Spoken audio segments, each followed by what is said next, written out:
This episode of the Music Production Podcast is sponsored by Koji, the world's most powerful link in bio app for musicians. Koji has over 200 free-to-use link in bio mini apps, so you can grow your social media following, build your email list, get your music heard, play your music videos, sell merch, sell music, sell Cameo-style video greetings, crowdfund your album or tour, or just collect tips. You can even create and sell NFTs. And it's all for free. No subscriptions, no upgrades, no extra feature costs, nothing. It's all free. And the best part about Koji is it keeps your fans all on your profile. You're not sending your fans to random links on the internet where they can get distracted and forget to buy your stuff. Koji lets your fans do everything within your profile so they stay in your world and interact with your material. It's free. Join over 180,000 people who are finding success with Koji. Head over to koji.to/music production podcast. That's Koji, KOJI.to/music production podcast and get your free Koji account today. Hello, everybody. Welcome to the Music Production Podcast. I'm your host, Brian Funk. On today's show, I have Julie Kathryn, who makes music as I Am Snow Angel. Julie's got a new album coming out called Lost World. That'll be May 6, 2022. Really cool. I got to hear a bit of it. It's very huge sounds, and we'll talk a lot about it, but really nice. Great combination of like awesome sound design and good songwriting. So it's kind of like two of my favorite things. And she's doing a lot of cool work in the sound design department and all kinds of stuff that we'll get to. Please welcome Julie to the show. Hello, Julie. Good to have you. Oh, thank you for having me. And thank you for those nice words about the album. That means a lot to me. Yeah. Oh, thanks. I'm glad you made it. It sounds great. It's what really hit me about the album is like, you've got like all these like really like epic sounds, like huge sounds, lots of great textures, almost like that you'd hear in ambient music, but you've got a lot of like pop, more like pop melodies. You know, you've got clear song structure, and everything is enormous, and your voice is really low key though, with like a lot of like reverb over it. It's just like a really cool, like dreamy feel, and it kind of like floats. I noticed, it really like struck me that like, wow, this is just like a cool, enormous sound. Yet it's also very intimate. I think that has to do a lot with how you approach it vocally. Yeah, it's funny because for a long time, you can probably tell I came from like the traditional singer-songwriter background. And so I am pretty dedicated to the traditional song structure. Even when I try not to be, that's kind of how it ends up. But with the vocal delivery, I remember when I worked with other producers when I was younger, they'd kind of be like, you have to sing out, you have to project. And it was so hard for me and I didn't enjoy it. And, I always thought like, I just want to sing really soft, like really casually or conversationally. And for some reason, like there's kind of like conventional wisdom among certain producers that that's like not a good strategy. I think there's a lot more mouth sound and breathing, and it's harder to clean up. It's harder to get a good levels, stuff like that. But when I started producing my own music, one of the first things that I realized is I can sing really quietly, And yeah, I think that's become kind of like one of the signature sounds of my work. And when I work with other artists, we also explore like, how do they want to deliver it? And then figuring out how to support them with that. Right. If that makes sense. Yeah, definitely. It's such a personal thing, like your own voice. And I could imagine like having that, and I've never had anyone really producing my vocals. So I could, sounds terrifying, honestly. But it to try to tell you to like do your voice in a way that's not really your voice, to change it to fit, especially when you're on the spot recording, and you're trying to like get the take, and now they want you to do it different from what you've probably been working on. Yeah, it can be hard. And I also think like there's a fine line between helping someone sound like the best version of themselves and what they want to do, but just kind of bringing that out of them by trying different things versus kind of pushing a new approach. And that's just been my experience. Yeah. But yeah, so that's how, the production of my stuff has ended up with these really soft vocals. I think I kind of like doubled down on it after years of,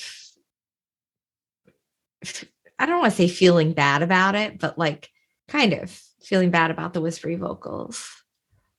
Well, I could see if, some professional is telling you this is what you have to do. That could, kind of leave its mark on you and how you approach it later on. Right. Also, like in a live setting, if you go to a typical venue and you don't have like in-ears and you want to hear yourself in the monitor, singing really soft, if you have a full sound in your instrumentation, can be almost impossible because to turn the mic up loud enough to capture the vocal, and then get the wedges it loud enough in the wedges, you can end up with a lot of feedback. So I also remember having like just some rough experiences with that. And now when I perform for the last, I guess, 10 years, I've been using in-ears and I can sing really quiet, which is cool. Yeah. I know when I'm playing with a band especially, and you can't hear your voice, the tendency is to just go louder and louder. And that's when I get fatigue real fast. And I can't last the whole set if I'm just constantly trying to sing loud enough where I can actually hear it. Exhausting. Makes a big difference. That I got to try some in-ears one of these days because. So the cool thing is, like when I first did it, I had like the receiver and like the wireless thing and everything. And right. That seemed like there was more room for error. And it was the sound was actually, the vocal sound was being sent back from the sound person, I think. But I stopped that pretty quickly. And I actually just started monitoring myself from my interface using like a really, really long extender. And I'm just plugged in the whole time. And so it's actually not very complicated the way I do it. Okay. So you just got a long kind of headphone cable and you've got. So like I'm actually wearing them right now. Oh, okay. Cool. So yeah, I have this long, it's like, I'm disoriented. Okay. It's 1/4 inch is the side on the side that's plugged into the interface, and then 1/8 inch on the side. And then the in-ears, which really someone could just use like earbuds or any 1/8 inch thing. Yeah, so it's pretty easy. Nice. Yeah, I found when I play live myself, I like having the control over everything. So like on my interface, I'm not sure how you do it. I just send my left and right signal out, and it has my voice, that has my music, and it's just all you gotta do is turn it up or down. I like to control everything too. I actually send stereo, like you, I send stereo mix, but it's actually just all the instruments and the computer sounds. And then I send my vocal in mono separately, just so there's some control over the vocal volume. Okay. But I usually show up with like a picture of how I want the mixing board to look with the vocal level in comparison to the stereo instrumental mix. And I think usually it just kind of stays there. But yeah, when I first started doing the Ableton live set, I had things separated out more. And it was a disaster because the sound person, I can't expect them to know how it's supposed to sound, like where the keys are supposed to sit in certain songs or how loud the bass is supposed to be or whatever. So yeah, I feel like I have better results the more I control on my side. Maybe I can ask you about your setup for live performance. because I just saw the video for the Lost World single, not the album itself, but that's the title track. Is it a single technically, or just title track? Am I getting that wrong? It's a single. It's okay. And So it's the title track. okay, I didn't want to tell people it's a single if it's not. But in that video, you're doing a live performance. Actually, I see that you do have the monitors in. I didn't even notice them the first time I saw it. Do you mind kind of walking us through like what your setup is like for that song, or Sure. what you do live? Like what kind That of song, I actually controllers and kept it stuff? really simple. Yeah. Yeah, that song, I kept it really simple. I just brought the push and a computer that has actually died since that performance. Oh no. So I have a laptop for the studio for producing and a laptop for performing. So actually, this week I replaced that dead one with one of the new Apple M1 MacBook Pros, which is a really big difference, actually, it seems to me. But anyway, so it's the laptop, my interface, which for performing it's right here. You can see it. It's a Focusrite Claret 8 Pre Thunderbolt, and my vocal mic. That's all I had with me for that video and that song. When I play a full set, I usually also have this Novation keyboard, and usually at least one electric guitar, and sometimes a pedal board. And then I also have this Akai. Is that how you pronounce it? I think so. LPD8, which is a small controller. Oh, that's the one with the pads and the knobs, right? It's just pads and knobs. And knobs, yeah. Yeah, cool. And I like it because I can just have things that are permanently mapped to it, so that if I'm like all over the place in the session in Ableton, I don't have to like go searching for what I'm trying to do. So everything is running through the computer for Lost World and for all the other songs. I do all the vocal effects in the box. And for Lost World, I was doing a combination of triggering pre-recorded samples and also playing MIDI keys on the push in note mode. So I actually created an instrument where the higher octaves are arpeggiated sound, and the lower one is something that is supposed to kind of sound like a cross between like a Rhodes and a guitar, to play the guitar riff that was in the original recording. Wow, that's cool. So you split that up, so maybe in like a chain or something with one. Yes, I split it up in a chain so that I can play them same both. I did for that video, especially because I had hurt my back, and I was going to the city to record it, and I didn't want to bring another keyboard. So I thought I could just play everything on the one. That's smart. The one surface. Yeah. And it worked out. That's always been something I kept as a consideration playing live, is I wanted to be able to carry everything. I'm on Long Island, so I think you're like a little bit upstate New York now, right? I am. I'm north of the city. Okay, so we're like kind of on opposite ends of the city there. So I'm sure what it's like to get to a gig and you park your car like a half a mile away from the venue, and that feels pretty good. You're pretty happy with that. I know. Right, that seems close. Yeah. So I always wanted to have the ability to carry everything in one trip, so I didn't have to leave my stuff in one spot and then go back and hope it's still there. See, but it was a great limitation. Yeah. It kept me under control from bringing too much stuff. I went out of control for a while. Like I did the opposite, where if there was something I could add, I would. So I had these lighting units, these like flood bar, like DJ light things that I kind of like obsessively programmed to every beat of music, like in a really I used like this DMXIS box and this plugin that wasn't even very user friendly. It was a while ago. And I got really like attached to the lights. Like I felt like I needed the lights for people like the performance, which isn't true because now I'm not using the lights and people still like it. Um, so I had like the lights and like the little box to plug in and all the cables. And for a while, I had like the opposite of what you were just talking about. Like it was like many trips from the car.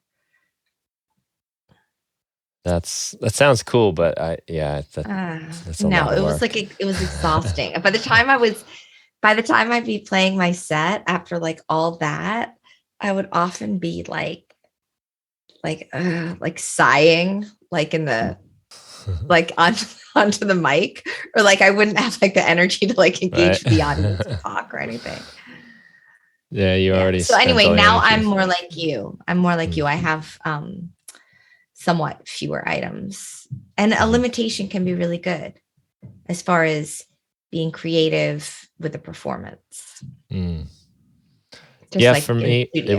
it was that like just I just got to take what I can carry and call it a day. I also just had like a space on my table. I was like, that's how much space I have. The end, and figure it out.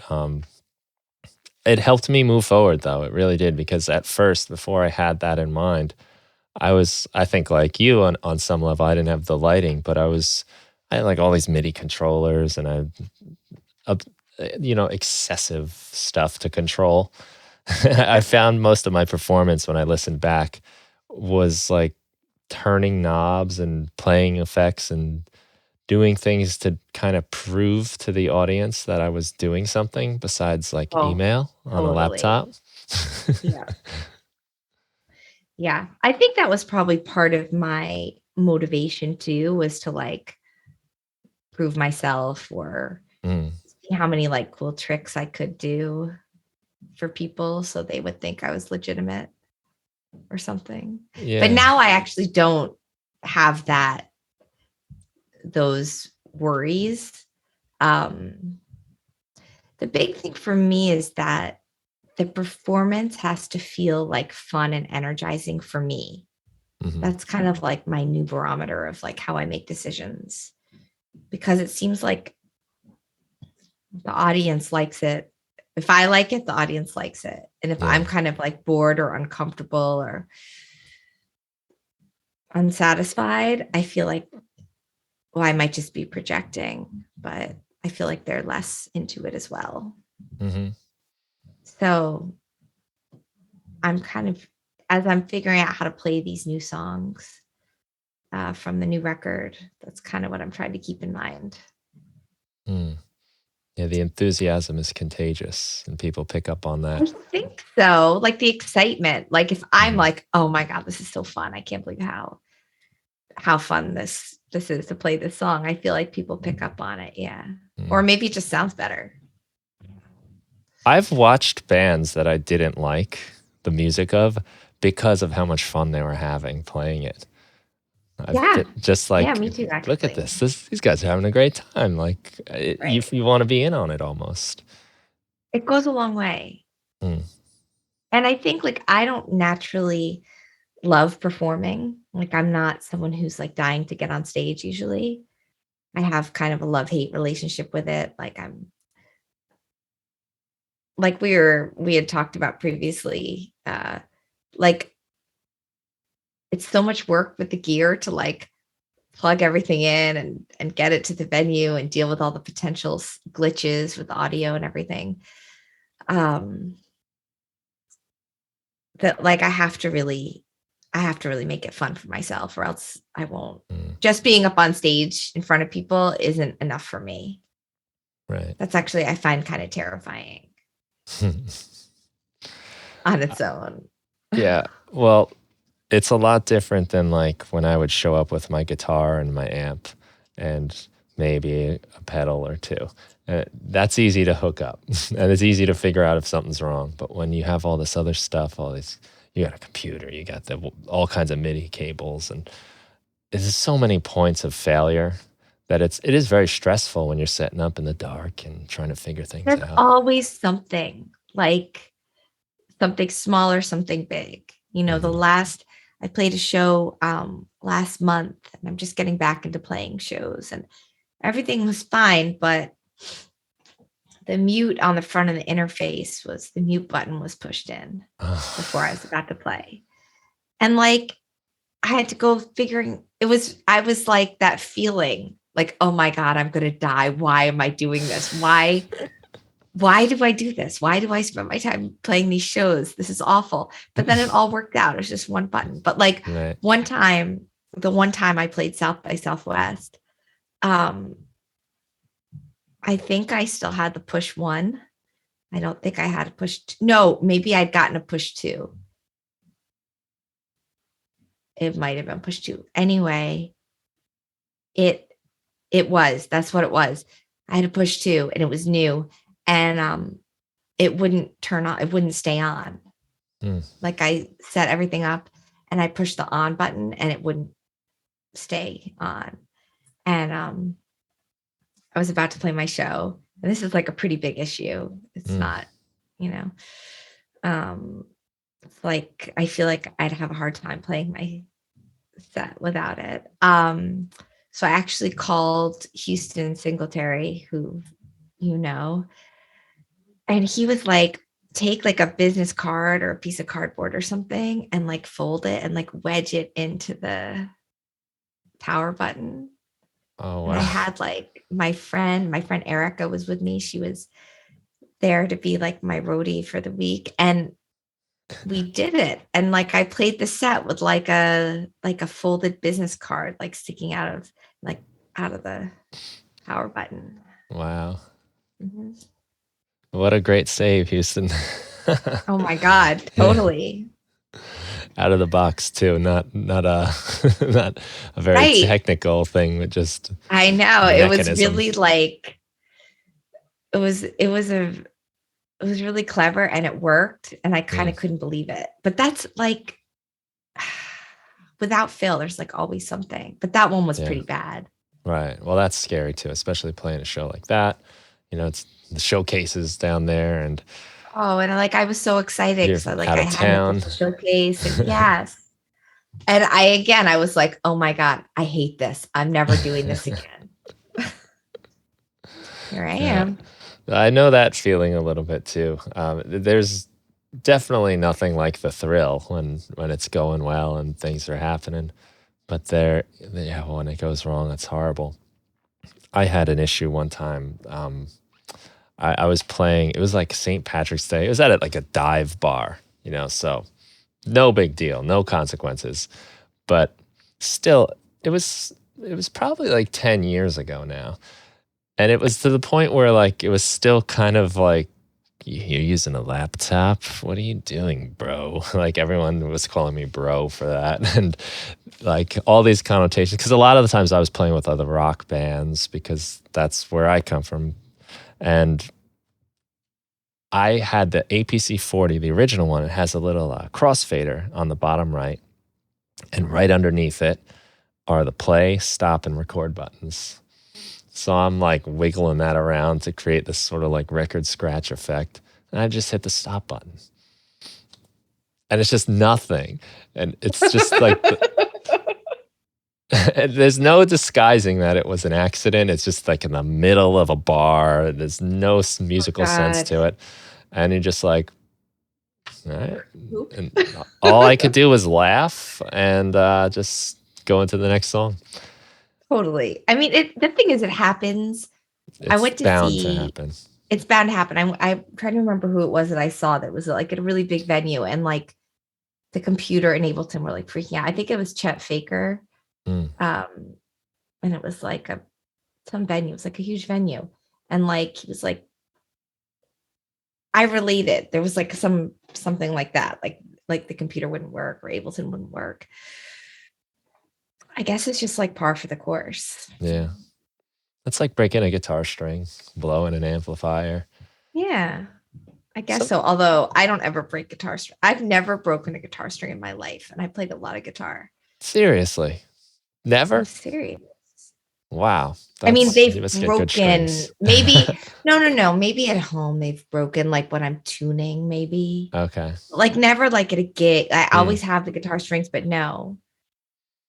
I've But probably there's a broken couple. more at gigs than anywhere else. See, I feel like it's really common. Yeah. Not me. Oh, that's Maybe I don't some play good very luck. hard. I don't think Yeah. I played the guitar. I think it's like the vocals. Yeah. I Okay. think I'm like barely putting any pressure on the strings. I know I get carried away sometimes, so I can't be mad at the guitar. But Right. that's like a time when you really get to see inside like the people performing and you get a taste of their personality a little bit. I mean, I've seen people have problems go wrong on stage and then they have meltdowns. They get I was angry, just they gonna say, I think I've had some meltdowns. Not angry, like like an implosion. mm, Um, and some people handle it so well. They're so patient and like have such a calm disposition. I don't know if I'm externally melting down, but I think internally I melt down. yeah. Yeah. Well, that's good. You know, you can Well, keep I the guess, but even like, I don't know, that's actually something I'd like to work on because it always works out. Mhm. Um, I'm like when I'm in the studio and something's going wrong, I'm okay. But like something about being there and the people are all there and it's dark, Yeah. it's anxiety Mhm. inducing. Hmm. Yeah, there's a lot riding on that. But I've seen it work really well actually too, where like I think like the power went out at some show, you know, or the not the power went out, but like the fuse blew or something, Yeah. and then it was just the drummer, you know, just, Right. and and everyone in the band like kind of looked at each other and laughed, and then And everyone it's in the like, audience was like, right, "Oh, okay," and then they did some sort of chant, and totally. power came back, and everything was good, and everyone liked them better for that. The audience can be so supportive. Every time I've had issues, people are so Yeah. nice and supportive and like rooting for me and my technology to get back on Good. track. So, yeah, I actually do think that it's like it is a good way to let the audience into what's going on and they Mm. get invested in the process and interested, you know. Um, yeah, maybe we'll talk sometime at a show of mine after things have gone wrong and see how I sound.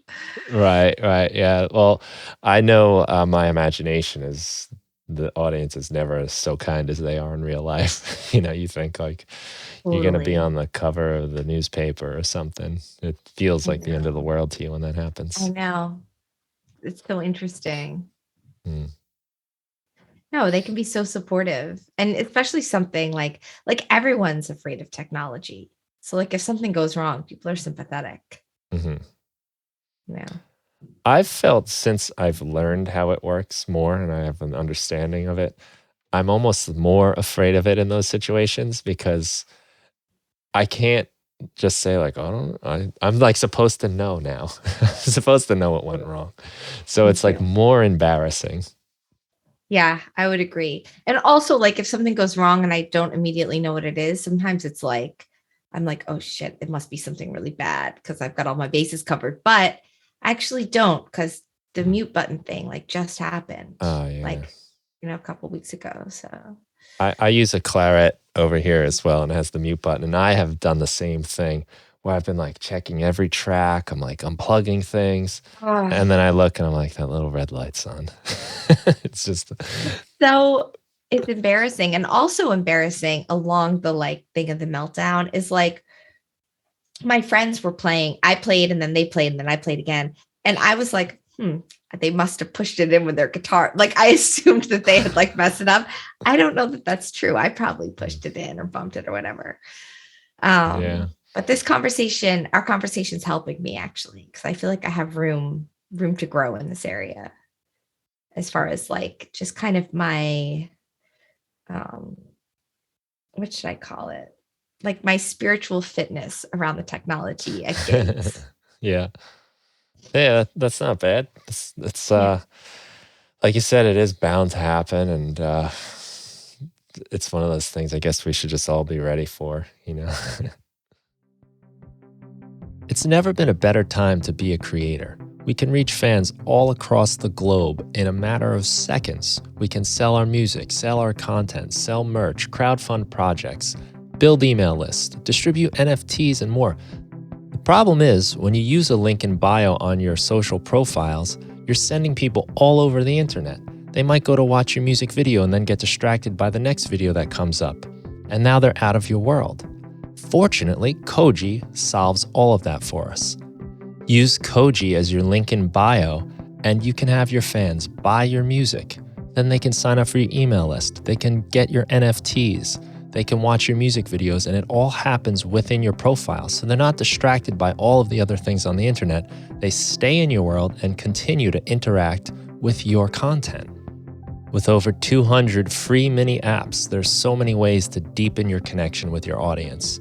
Share unreleased tracks and live performances. Create challenges and giveaways, and that'll have your fans doing some promotion for you as they share their work on their social media. We're really just scratching the surface here. There's so much you can do, and your imagination is the only limitation. Try Koji for your link in bio for yourself. It's free. There's no extra charges anytime for any sort of upgrades. You get everything for free. Go to koji.to/music production podcast. That's Koji, KOJI.to/music production podcast. Type it in now, KOJI.to/music production podcast, and start interacting with your fans like never before. Did you ever play in bands, like playing guitar in that kind of context? I had like kind of the typical singer-songwriter trajectory. I played a lot of open mics and a lot of solo shows, and then sometimes I'd have a band, so it'd be like a band backing me. And I usually played acoustic, and then I kind of switched to electric for a while and played piano. So it was like a typical band setup, right. I guess. Yeah, that's cool. I always feel more comfortable in those situations because if I totally do something wrong, at least there's other people holding it together, or I can pretend like it wasn't my fault. There's a lot less pressure. Yeah. It's true. And you have that camaraderie of other people there up in your position. You know, they're affected by it too. It's a very different experience. And I did feel more kind of like there was a safety net around me.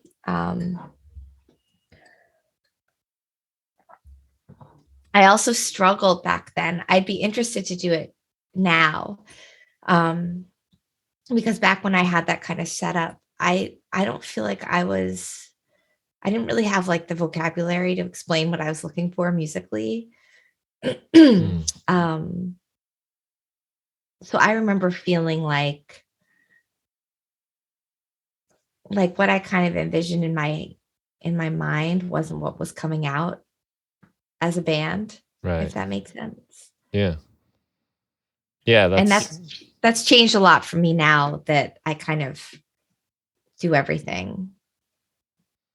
Yeah, that's interesting you say that, because that you do everything now, and even from like the ground up, where you're coming up with your own sounds, you're coming up with your own songs, arrangements, melodies, and all that. I kind of wanted to ask you a little bit about that. Are you, when you're like writing and creating things, are you starting in the traditional singer-songwriter sense with the guitar and the notebook, or are you more like starting off of sounds?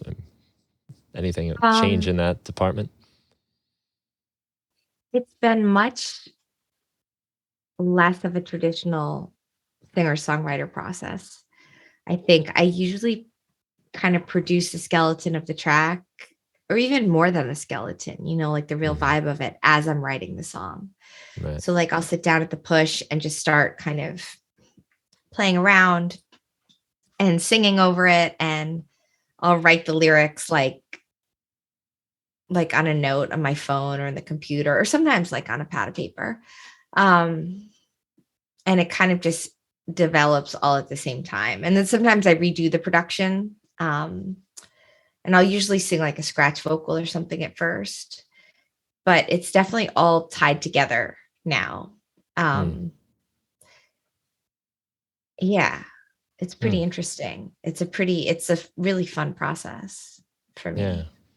Yeah. I've done similar things because, like, I used to make my songs on my guitar and Yep. then go to whatever recording I had. And for a while, it was tapes and things, but then Pro Tools and Logic I started using for a while. And it was always like kind of like a direct capture. You know, I can Yep. ornament it, of course, and add more tracks, but I usually had to have the idea. But once I started using Live, it really became more of like a songwriting tool than just a capture tool, where I was able to take little ideas, even if they were on guitar, and play around with arrangements. I'd have like a few cool parts, but I would never know how to put them together. And then I could Yeah. just, push the button and wait and say, okay, that's cool. What if I did this one now? Yep. And just let it go the whole time. And for me, I've morphed into, I think it sounds more like what you're doing a lot of the times as well. Yeah. I'm curious, like when you write on guitar prior to using Live, when you were just capturing it, did you feel like a lot of the same patterns kept coming up over and over Oh in your yeah. writing? I definitely have like phases, and a lot of it has to do with the kind of music I'm listening to. But the things like I keep finding myself doing, that I usually need to go learn something, learn a new song even, or learn some new theory to Yeah. pull me out of that. Right. Because I found like for a long time, I wrote like on an acoustic guitar with a pad of paper. And I think without realizing it, I kind of repeated a lot of the same patterns in my playing, in my chord progressions, my rhythm, stuff like that. And I feel like Live, like you were saying, like the capabilities for arranging and experimenting are amazing. And just something about the way I don't even fully understand why it helps me so much. The combination of the way the program's set up and how it interfaces with the push and other controllers. Like it really broke me out of some of the patterns that I felt like I was stuck in. Not that they were all bad, the patterns, but I kind of felt like I was confined a little bit before. Yeah. So I really enjoy writing in that way too. And it is fun to play guitar and bring it in and see what happens. Just I really like even just like chopping up and reversing and doing weird stuff with the guitars. It's pretty that process, for example, inspires my songwriting. Right. Yeah, I find it's almost like speaking a different language, and I don't speak different languages, so I'm just assuming, but it's kind of like when I'm on guitar, I do certain things. And I don't play keyboards really, but I can use them to make music. So now I'm like in a totally different language, and I do things I just wouldn't do on guitar, and push is another world. Another world. Even like the keys, like I do play keyboards, and when I'm playing like an instrument on the push, because it's set up so differently in that weird grid that really doesn't, I mean, it resembles a keyboard somewhat, but not really.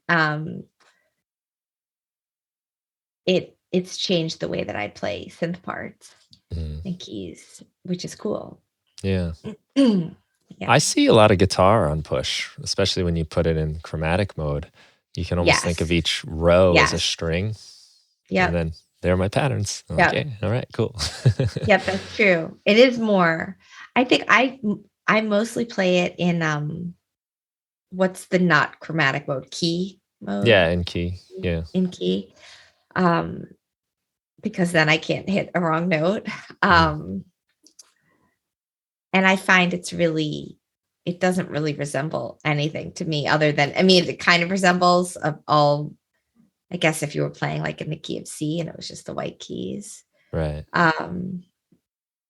It's really interesting. It's a really interesting instrument. When I switch it when I go in key, like that, then all the shapes I know are kind of gone. And it's fun to be like, all right, now I'm And like you said, you can't hit Exactly. a wrong note really. Can't hit a wrong So note. And there's these weird shapes that work that don't really yeah, like work anywhere else. right. Um, Yeah, I think more yeah, like geometrically when I have it in key. It's like, let's yes, make like a box and a triangle. totally. Like you can think of something visually and try it, and it's always Mhm. going to sound good, Yeah. I think. I see that's what's fun is like that gets you playing again, right? You're not being all technical and like, well, I need to work in this particular scale or the whatever. You're just playing and having fun. I saw somebody, and I'm drawing a blank on who it was right now. It might have even been in like an official Ableton video where he was just punching the push, like kind of banging on it with Really? his hand. Yeah, and he's like, it's in key, and I just do that and see what I get. And sometimes I get these weird things that I wouldn't do That's interesting. intentionally. Totally. That's so much of my production is stuff that like I did kind of accidentally, I Mm, guess, or didn't do intentionally. And it turned out cooler than what I could have intentionally thought of. yeah, I don't know if you've had that experience. yeah. Like you kind of like make a mistake almost sometimes, but you Yes. have to remember not to think of it as a mistake. Like what it like, those oblique strategy cards? Yes. Like Yeah. I feel like a lot of those are kind of like there's one I think that's like honor. I don't know why it's written in this language, but it's like honor thy mistake as thy true intention or something like that. Sounds more important. Um, yeah, I guess, or it's almost like a Freudian slip or but oftentimes like a quote mistake or like an happy accident or whatever will set me on a trajectory for a Mm, song, for the production and or the writing. Like maybe mm, even just one thing happens that I was like, I didn't mean to do that, but that actually sounds cool. And then I'll build on top of that. right. Sometimes it's even like, like I'm like using the mouse, like the trackpad, and I'm tired and like I drop something, a clip or a track like onto the wrong track. Like it's like a drum clip and I put it somewhere else, or like some weird effects end up on something that weren't meant Mm, to be there. Um, Sometimes that's all it is. mm. That's cool. So Mhm. rather than just delete it or move it, you kind of let it have its day and see if it Yeah, sounds I all right. often just like leave it there and Yeah. then like work around it. And Mm, like it used to happen a lot because like when I was learning about producing music and getting into it, I really like caught the bug and just wanted to stay up all night every night working, making mm. stuff. Like I couldn't control myself I couldn't stop. I, I'm sure you had the feeling like I couldn't really walk away. I didn't even want to get up to go to the bathroom. It was really like obsessive. Yeah. So I'd get really tired. And so a lot of mistakes, like I'd be like almost like nodding off or like just making a lot of mistakes. And sometimes I'd come back and listen and I'd be like, this is like not coherent at all. And in a bad way, or not in a way that was compelling. But then sometimes things would happen like the next day I'd listen and I'd be like, how did this happen? Mm, I love how this sounds. I don't, it was like a kind of like a fugue state, but yeah. I'll take it. I think there's something special about your brain when you're falling asleep or when you first wake up, where Yep. like you just kind of do things you wouldn't normally do. I've heard it described as like your logical side of your brain like takes longer to wake up and also goes to sleep sooner than the other side. I think S- that sounds about right. yeah, so it's kind of like you're getting away with like playing before the parents are watching you kind of thing. Totally. Like less inhibited. Yeah. Yeah. Yeah, it's too bad you can't really stay in that state for too long. Oh, well, it's been so interesting because being a parent now, I feel like, Oh, you're in that state so, all the time. well, oh, that's interesting. You know what? You might be right. Cause I was just thinking like, I do work at night a lot, but like I can't stay up till like 5 in the morning every Mm, night like I used to. Just because he's going to wake up, shortly after that. but I am in like a semi kind of disheveled state a lot of the time. So I was really nervous that my creative life would be stagnant because I wouldn't get access to that like late night, uninhibited creative energy. Um, and it hasn't been stagnant. I feel very creative. Nice. And maybe it's just because I'm kind of always like in this, I'm often kind of like tired and have a lot going on. So, um, anyway, I'm grateful that that's the case.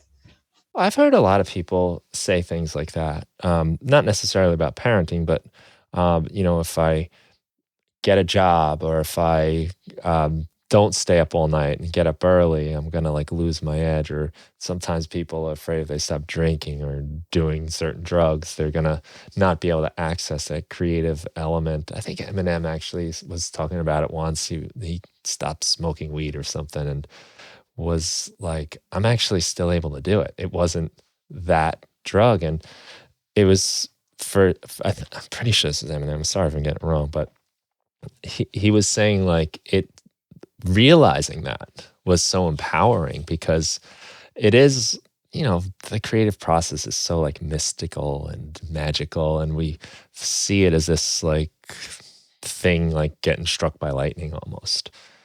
But it's easy, I guess, in that case to like think, well, it was this thing that made me do it. It was because of this. But when you strip those things away and you still have it like you're having, I'm sure that must be empowering to know like it's not staying up all night. It's actually just me doing the work. Very much so. I think we get like superstitious, or we like to think it's something that enables us to access that. Um, for me, I think it was like I thought I needed all this time, tons and tons of time, so that I could just like work and work and work, and then some small percentage of it would be usable, in my opinion. Um, but it's kind of like you were saying, when people like if they get a job or they have constraints, I've actually noticed like however much time I have is kind of how much time it takes. So if I have less time, I just work faster. And I've also noticed like an unintended gift, which is that I get to get perspective on my work and then come back. And it's actually pretty efficient versus just like working around the clock on something for a week and then being like, I don't like where it's gone. Working a few hours and then having to go do something else and then coming back, I immediately get the perspective and see things more clearly. And I also feel like creatively, my brain keeps working during that time where I'm away from my studio, so that I'm not really losing the time, if that makes sense. Like people always used to say, like with mixing, people, it seems to me, who are really good mixers who mix kind of quickly and seem to enjoy it, is like they mix for a while and then they take a step away. Yeah. And they come back like the next day. And I think before I had the time constraints of motherhood, I didn't have the discipline to step away. So I would kind of like mix something like into the ground, like, and then have to like the next day go back to like 20 saved versions prior, like the last time it was still kind of acceptable. And so I'm finally like, oh, I do see, I taking some perspective and taking a step away and coming back, that's helpful to the process. I was starting to think about mixing because your ears do like kind of adjust to frequencies and they get comfortable. But as you were talking to him, I started thinking about other things, and then I'm starting to think about pretty much everything kind of follows that. Like even if you're upset about something, and you can find some way to get your mind off of it, and then you come back to it, you just see it in a totally different way. Or as I work as a high school English teacher by day, and I always took this when my parents' house, when I was living there, they had a pool, and I would take a day off to put the cover on the pool and a day off to take it off. And just, that was just my gift to myself. But I found those days were so productive for me for work, because instead of going back to work and teaching and rushing through the day, all these periods, one after another, I got time to like step back. And especially the one at the end of the year when I'm taking the cover off, it's the end of the school year, it really helped me get my thoughts on like, how do I want to leave these guys? What are my final thoughts with them that I just wouldn't have gotten the chance to process if I was there doing it. And I think having like that kind of manual labor of like pulling this cover off and cleaning it was helpful, because I didn't have to really think too hard, but I was moving and, the energy was gone. Yeah, it's actually like very meditative, I feel like, to do something like that, like this kind of mindless physical labor. And I know exactly what you mean. Like kind of insights come to you much more easily. Yeah. I think that's why it happens in the shower too, because we're so programmed and we just do our routine in there. So our mind isn't busied with what we're doing, and we're able to just think. I know that seems to be like where I get some of my great thoughts. Me too. I do too. And I know everybody says that. So it must be something. Because how often are you really in that kind of position where you kind of can't be doing anything else because of the water, I suppose? Driving sometimes. Driving, yeah. I feel like it gets meditative. Sometimes insights, I guess, although I don't know, it depends. But yeah, like I feel like that kind of like mindful.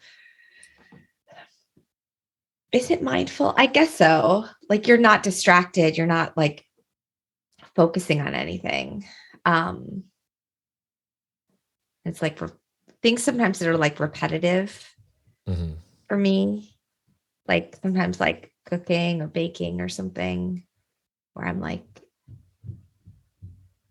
I don't know. But all of those things, like taking a step away from like the task at hand and being able to do something like that is like invaluable. And I felt like when I had less on my plate as far as my life, and I could just like obsessively make sounds in the studio all day and all night, I missed that benefit of getting perspective. So. Right. Well, I bet you also couldn't spend as much time doing things that didn't get you closer to your goal of finishing your tracks, writing your songs, like all of the, the fun things that we like to do half the time, of noodling around, playing with effects and things. Yeah. I feel like I just kind of got obsessively focused.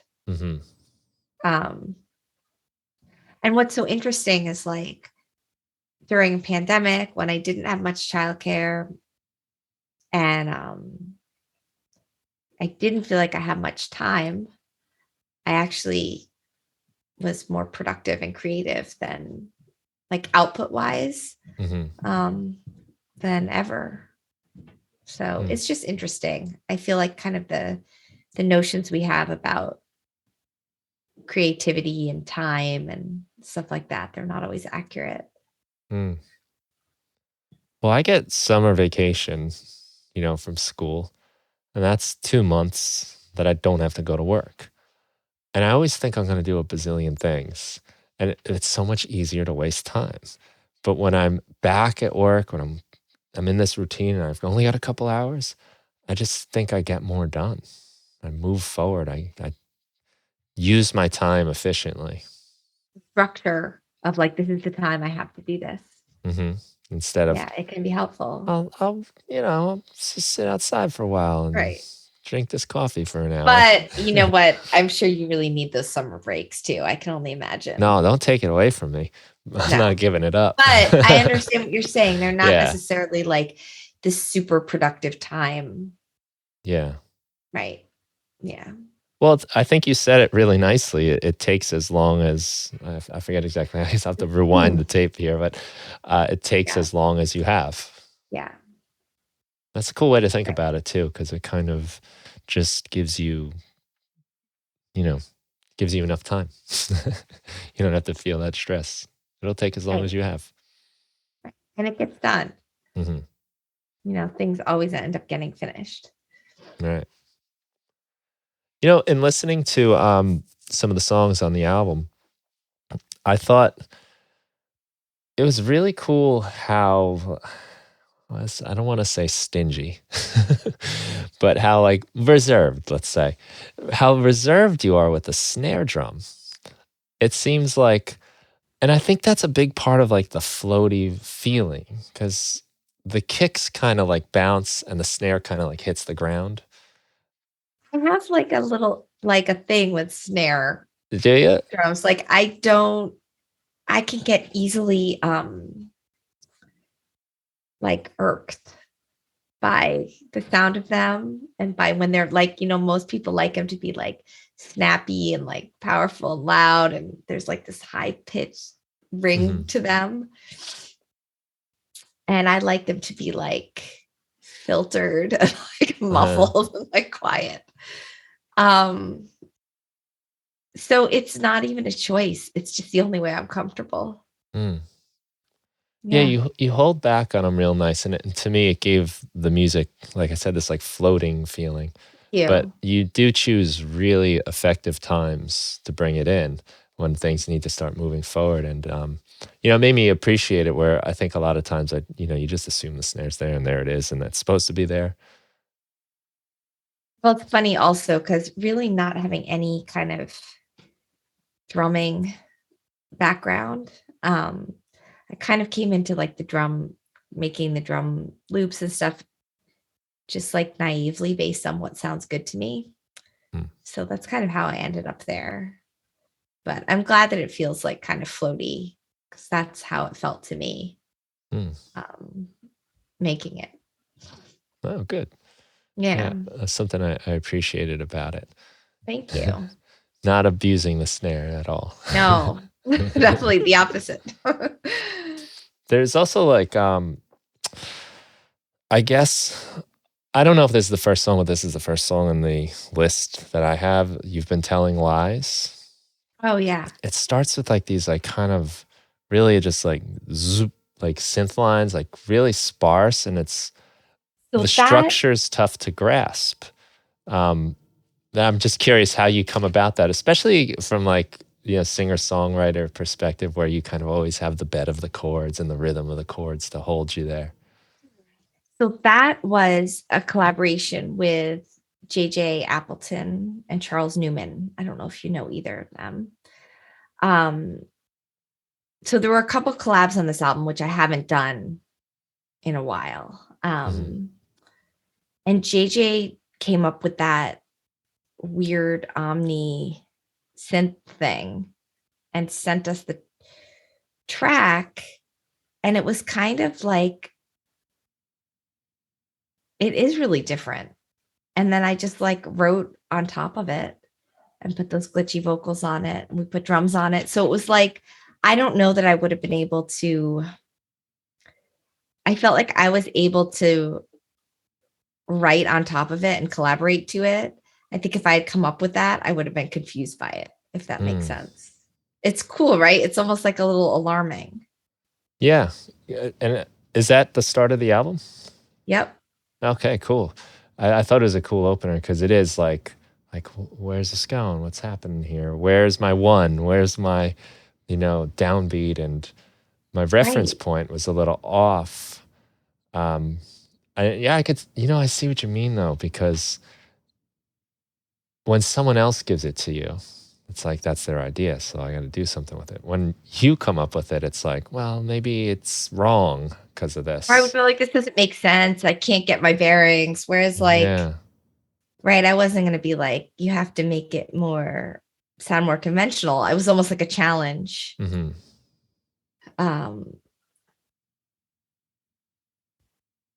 Yeah, I really liked the way that one came out. And I liked putting it first because I felt like it'll get people's attention. Yeah. Well, it's just an interesting feel. It sets up a lot of like the feel of the whole record, I think, too. but it has that like kind of like, we're on this ride, but we're not really sure how this thing runs yet, and Totally. it's neat. Yeah. And I dug hearing the guitar. I think that was Kaleidoscope with the acoustic guitar in there. Oh yeah. Was a So I nice change. actually on that one, I played the first acoustic guitar I ever got when I was 17. Hmm. I played it on that because it's back there somewhere. I think it's over there. You might be able to see it. Over there. Oh yeah, there we go. It's like really big. Yeah. Like it's a seagull guitar. And so it sounds like really full. And it was actually really fun to do that because during my singer-songwriter phase, I wasn't satisfied when I was playing acoustic guitar a lot. I was frustrated artistically because I felt like, as I think I mentioned before, like the palette of what I heard in my head was not anywhere near what I was able to create.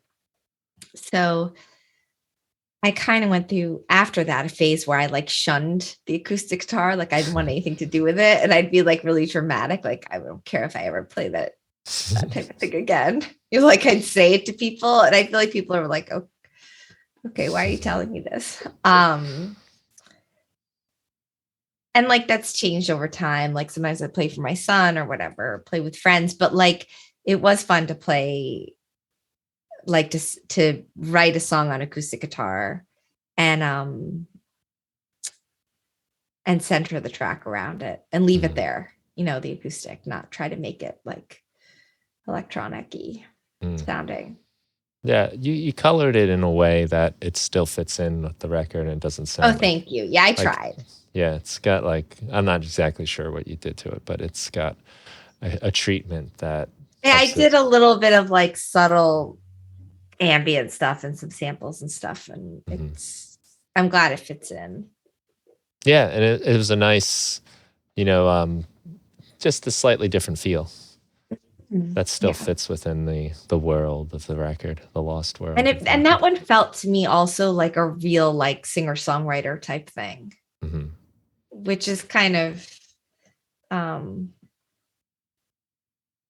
not like I wanted to prove to myself, but I was like, oh, I could still do this kind of songwriting too. Like that you could just sit with an acoustic guitar and write a song.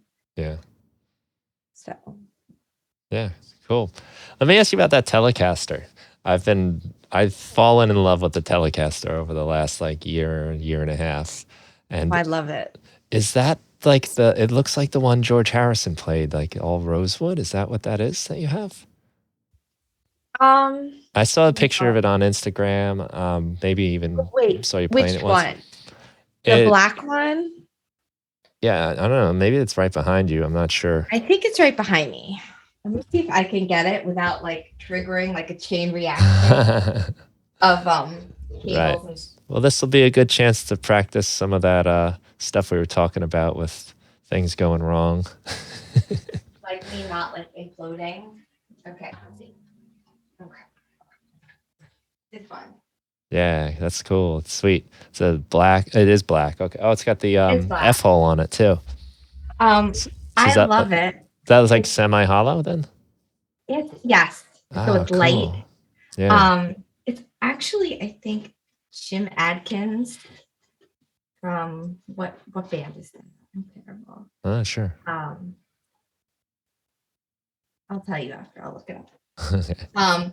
I got this. It was like the first electric guitar. I actually just have this and then the Gibson vintage hollow body, but it's so easy to play and it's so light and it sounds good no matter what I do.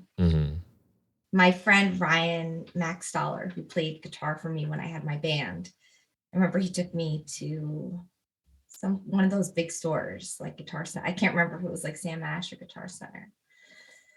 And I picked it out like kind of impulsively, like I usually do, like picking things out like food on a menu. If it's anything, I just have like an impulsive, I just pick something. I do the same thing. That's funny. And and it usually works out. And it has really worked out, this guitar. Yeah, it's a beauty. I love it. I've like I said, I've fallen in love with them. two of my buddies each have one, and then over the summer I picked up one too, and it's changed the way I play guitar. It's been great. I had no idea how special they were too. It's funny, all these years. And I've played on them before too, but something about this last go around, I was just like, whoa, this guitar is, you can do a lot with this thing. So you just find it so easy to play I find, yeah, it's like or something? you can kind of Like, it's just like, it's like a talking guitar. It's very expressive, and as I was just it gonna say, it's so responds to expressive. what you do so well. I know. I feel like I've been able, as like kind of, I wouldn't really call myself like a guitar player, although I play guitar, but I feel like I've been able to grow so much just because it's rewarding to play it. Mm. Like when I try new things, it sounds good. It's not difficult to do. Um, and incorporating it with Ableton is really fun for me. Now you Um, said you had some pedals and stuff too when you play live. so sometimes I do the effects on the guitar um, inside Ableton using like their tremolo and Mm. reverb stuff. And then I have some pedals. There's oh, the one's called Holy Stain. Do you know what that pedal is? I've seen it. I don't know what it does though. Oh, it's pretty cool. It sounds like it does like anything you want, kind of. Um, and then I have a tremolo pedal, and I have this one called I think it's called Saltwater Fuzz by this like small pedal company called Spruce Effect, I think. Um, so yeah, so I just kind of like mix and match them. Although sometimes when I'm trying to bring less things, um, it makes sense to do it in the computer. But also when I had the old computer and it was starting to be towards the end of its life, I felt like I had to make a lot of choices with the CPU usage. Right. So that was on that side of things, it made more sense to use the pedal board. Mm. Ah, that's a good But now idea. that I have a new computer, I don't have to worry. Those new computers are great. I got one of the 14-inch that they came out with, and it's just like, That's just what I got. It's oh, I love it. amazing. I love it. Although I feel like, I didn't do a ton of research. I just like did the thing where I just like did it. And I didn't have a choice because the other one died. And then my studio computer, the same week I just got it back, the battery got like really swollen and it was like had to get repaired. Anyway, so I got this new computer, not realizing that like for a lot of the third party VSTs, you have to use Rosetta. Yeah. Have you been using that? I have been. Yeah, I'm only on Rosetta because I opened my plugins. I was like, where'd everything go? Right. Yeah. So I'm doing the whole live set now. I've kind of just decided to do everything using just like the Ableton native effects that That's are how I do there. it too, because I trust them. I trust them too. And I feel like the integration is much more reliable. There's less that can go wrong. I Right. mean, it doesn't have to be integrated, it's already there. Mhm.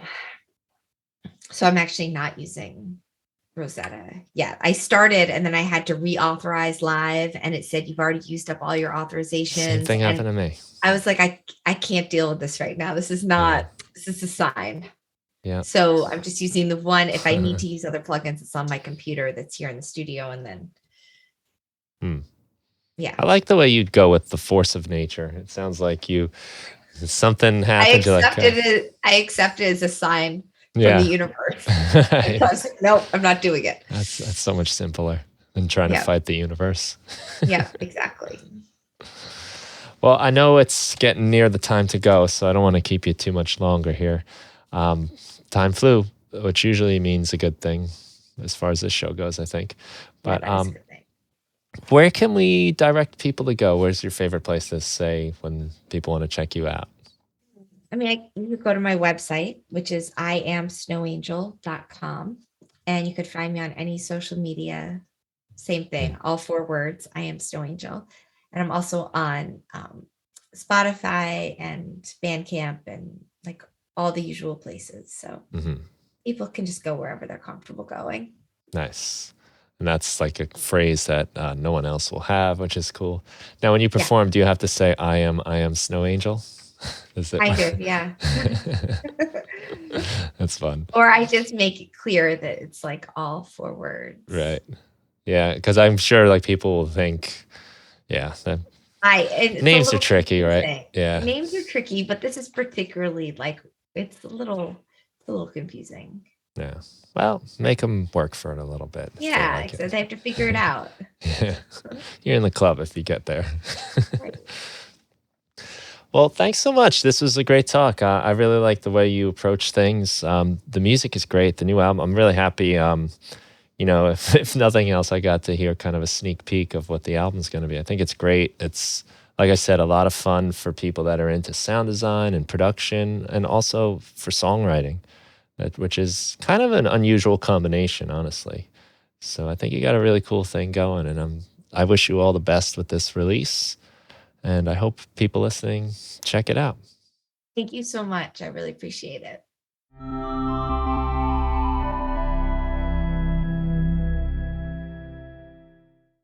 Hey, if you enjoyed the Music Production Podcast, please consider giving it a review on your favorite podcast provider and share it with a friend, somebody that you think might enjoy the show and get something out of it. That would mean a lot to me. And if you want to check out more of my work, including sound packs, tutorials, etc., head over to brianfunk.com. Thanks so much for listening, and have a great day.